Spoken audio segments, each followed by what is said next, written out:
সিরাজগঞ্জে জুলাই পুনর্জাগরণী 24-এর রঙে গ্রাফিতি প্রতিযোগিতা অনুষ্ঠিত হয়েছে।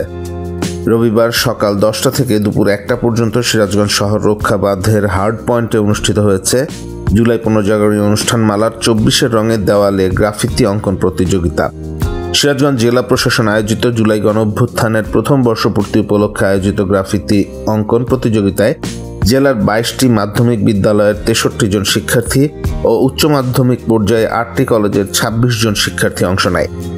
এতে মাধ্যমিক বিদ্যালয় বিভাগের বেলকুচি উপজেলার শেরনগর এএস ফাজিল মাদ্রাসা প্রথম হয়েছে, দ্বিতীয় ও তৃতীয় হয়েছে উল্লাপাড়া উপজেলার এইচটি ইমাম গার্লস হাই স্কুল ও সদর উপজেলার দত্তবাড়ি উচ্চ বিদ্যালয়, এবং উচ্চ মাধ্যমিক পর্যায়ে প্রথম হয়েছে সিরাজগঞ্জ সরকারি কলেজ, দ্বিতীয় ও তৃতীয় হয়েছে বেলকুচি সরকারি কলেজ ও উল্লাপাড়া এম আকবর আলী কলেজ।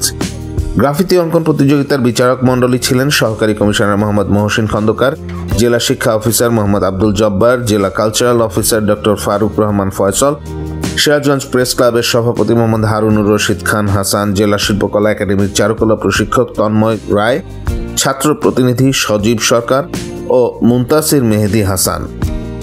জেলা পর্যায়ের বিজয়ী স্কুল ও কলেজ রাজশাহী বিভাগীয় পর্যায়ের প্রতিযোগিতায় অংশ নেবে।